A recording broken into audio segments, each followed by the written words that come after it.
हम हिंदू मुस्लिम का खेल खेल रहे हैं, कुदरत हमारे साथ कोरोना का खेल खेल रही है। और गरीब कोरोना से नहीं, अपनी गरीबी से लड़ रहा है। उसके लिए गरीबी सबसे बड़ी समस्या है। कोरोना से बाद में मरेगा, गरीबी से पहले मरेगा। अभी देखिए, कोटा से बहुत सारी बसेस विद्यार्थियों को ले जाने के लिए तैयार हैं, लेकिन वहीं बांद्रा से मजदूर अपने घर में जाने के लिए लाठी डंडे खाने के लिए मजबूर है। अभी परसों एक ऑटो से एक आदमी अपने पिता को अस्पताल ले जा रहा था पत्नी के साथ, तो पुलिस ने 1 किलोमीटर पहले ही उसका ऑटो उतरवा लिया। वो बीमार पिता को अपने कंधे पर बिठाकर, वो 50, 70, 80, 90 किलो का बाप अपने कंधों पर ले जाकर अस्पताल की तरफ भागा जा रहा है। लखीमपुर खीरी में खाना ना होने के कारण अपना रिक्शा लेके बाजार में आ गए कि 10, 5, 20, 50 रुपए कमा के ले जाऊंगा तो घर पे कुछ खाना हो जाएगा। वो रोता गिड़गिड़ाते रह गए। पुलिस वालों ने उनके टायर की हवा निकाल दी। उनके टायर की हवा नहीं निकली, उनकी फेफड़ों की हवा निकाल दी।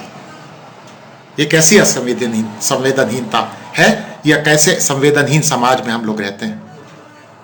अच्छी खबरें भी आ गई हैं, लेकिन इन बुरी खबरों के बीच में मैं कैसे एक आदमी जो आज सुबह गुड़गांवा में, कल सुबह गुड़गांवा में 10,000 रुपये का अपना मोबाइल बेच के घर पे राशन लेके आता है और फांसी के फंदे पे लटक जाता है।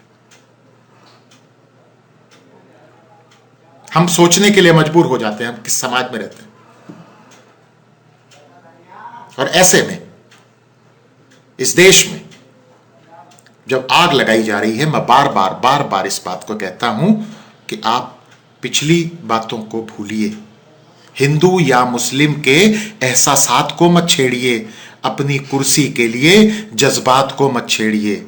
हम में कोई शक, कोई हूण, कोई मंगोल है, दफन है जो बात, अब उस बात को मत छेड़िए। है हुकूमत फिरका परस्त, जुम्मन का घर फिर क्यों जले।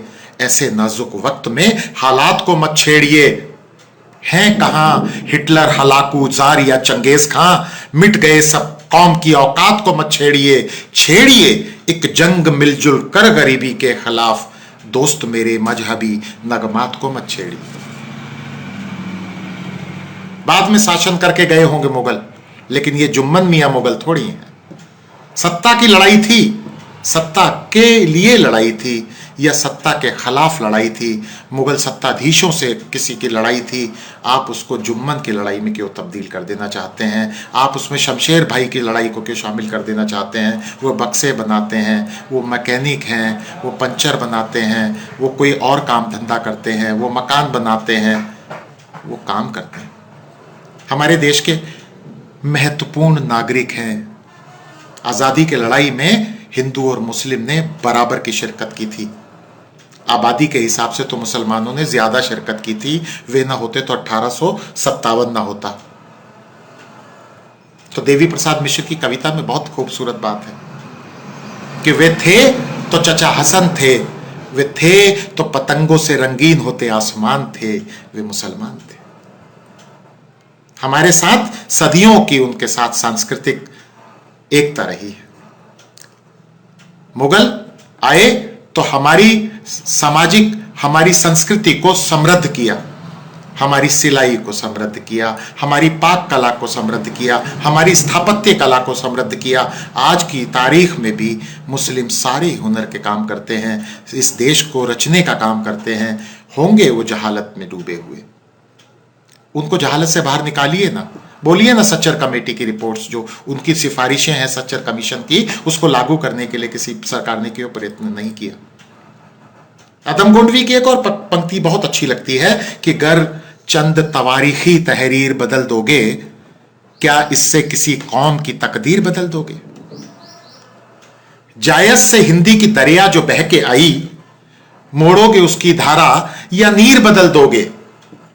जो अक्स उभरता है रसखान की नज़मों में, क्या कृष्ण की वो मोहक तस्वीर बदल दोगे।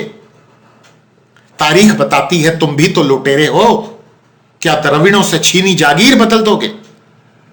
हम इस देश में सदियों से एक साथ रहते आए हैं, एक भाषा बोलते आए हैं। सारी भाषाएं हमारी अपनी तो हैं। उर्दू के खिलाफ बात करते तो उर्दू तो हमारे देश की भाषा है। हमको उनके त्योहार नहीं पता, हमारे साथ रहते हैं, खाते हैं, पढ़ते हैं, लिखते हैं, वो हमारे देश के नागरिक हैं, गंगा जमुनी संस्कृति के वाहक हैं। और इतनी खूबसूरत सी विरासत लिए हम लोग आए हैं, हम लोग यहाँ तक पहुँचे हैं। इन 70 सालों की हमारी आज़ादी के बाद हम फिर उसी वहीं पर जाकर खड़े हो जाएं तो लानत है हमारी इस पूरी तरक्की पर। हम कभी व्हाट्सएप यूनिवर्सिटी से पढ़कर उसको फॉरवर्ड कर देते हैं कि जवाहरलाल नेहरू के दादा का नाम गयासुद्दीन था। ये शर्म की बात नहीं है हमारे लिए। आपको शर्म नहीं आती? हमको शर्म आती है। मैं इस समाज का हिस्सा हूं, लगता है हम इस समाज में रहते हैं। ये वो समाज है जब मुझे शर्मिंदा होना पड़ा 84 में कि इंदिरा गांधी को 2 लोगों ने, सिखों ने मार दिया और 2000 सिखों का कत्लेआम, सड़क पर टायर, उनको जलता हुआ टायर डलाकर मार दिया गया। और बड़ी अफवाहें उड़ती थी सिखों के खिलाफ कि उसने मिठाई बांट दी, वो नाचने लगा, वो ढोल लेके आ गया। ये इस तरह की अफवाहों के बीच में से हमारी जवानी गुजरी। डर डर के रहते थे 84 में हम लोग। आज वही हाल मुस्लिम का भी है इस देश में। क्यों है ऐसा? कौन सा आफत आन पड़ी? इन 70 सालों में तो हमने बहुत तरक्कियां कर ली। हमारे बहुत सारे नौजवान बच्चे, मैं जब कॉलेज में पढ़ता था तो 475 की स्ट्रेंथ थी हमारे कॉलेज में, डिग्री कॉलेज में, लेकिन उसमें 3 या 4 मुसलमान थे सिर्फ। आज की तारीख में उसी कॉलेज की शायद 4000 स्ट्रेंथ है, उसमें 800 कुछ बच्चे मुस्लिम हैं, उसमें लड़कियां भी हैं और लड़के भी हैं। तो ये तरक्की तो हुई, ये उस जहालत से बाहर निकलने की बात तो हुई। तो इसलिए इसमें मैं अब बात को खत्म करता हूं कि हम जनता को जनता के साथ लड़वाने का जो नया तरीका आया है, ये आज तक नहीं था। राजा से जरूर लड़ती थी जनता, अपने हक हकूक के लिए जरूर लड़ते थे हम सत्ता से, लेकिन जनता जनता के खिलाफ नहीं होती थी कभी भी। जनता हमेशा, जनता सरकार के पक्ष में हो जाती थी और सरकार के विपक्ष में हो जाती थी। लेकिन जनता आज की तारीख में, आप कांग्रेसी हो, आप अंबेडकरवादी हो, आप समाजवादी हो, आप कांग्रेसी हैं, आप मार्क्सवादी हैं, आप अंबेडकरवादी हैं, तो आपको देश के खिलाफ बता दिया जा रहा है। यह किस्म का नया कॉन्सेप्ट आया है। हम हमेशा से किसी भी सरकार के खिलाफ, सरकार की आलोचना देश की आलोचना नहीं होती है, सरकार की आलोचना देशद्रोह नहीं होता है। जब हम देखते हैं कि हमारी राष्ट्रभक्ति हमको झंडा लगाने से या वंदे मातरम करने से तय होती है, और जबकि पूरे देश के 70% आदमी के पास 2 वक्त की रोटी के लिए पैसा नहीं होता है, तो हम कौन से राष्ट्रवादी हैं? हम कौन सी राष्ट्रभक्ति करते हैं?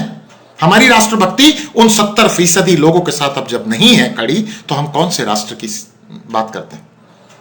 अगर हम उन आदमियों के साथ है जो हाशिए पर खड़े हैं, उन आदिवासियों के साथ है जो अपनी जमीनें बचाने के लिए संघर्ष कर रहे हैं, हम उन छात्रों के साथ है जो पढ़ाई लिखाई के लिए अपनी फीस कम करने और अपने हक हकूक के लिए लड़ते हैं, महिला अपनी सुरक्षा के लिए लड़ती है, अगर दलित अपने हक हकूकों के लिए लड़ते हैं और हम उनके साथ नहीं खड़े, तो हम किस राष्ट्र की बात करते हैं? कौन से देश की बात करते हैं?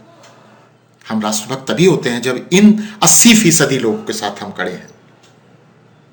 और जाहिर हो कि इस देश के 73% धन संपदा, दौलत, जमीन इन 53 या 54 या 55 घरानों के पास है। हमारे मुंह में दही जम जाता है, हम बोल नहीं सकते। बहरहाल, इन सब बातों की तो आप रोज ही सुनते हैं, लिखते हैं, पढ़ते हैं। फिर बता रहा हूं कि अभी जो आधुनिकीकरण है, कोरोना भी चला ही जाएगा, कोरोना के साथ जीना पड़ेगा, मरना पड़ेगा, वो एक अलग बात है। लेकिन हम अपने संघर्षों के लिए तैयार रहें। हम एक होकर, एक मुश्त होकर इस दुनिया में, फिर बार बार हम कहते हैं कि 2 कौमें होती हैं, एक अमीर है और दूसरा गरीब है। हम गरीबों के साथ हैं। हम इस दुनिया में अमीरों के साथ नहीं हैं, हम मेहनत कश के साथ हैं।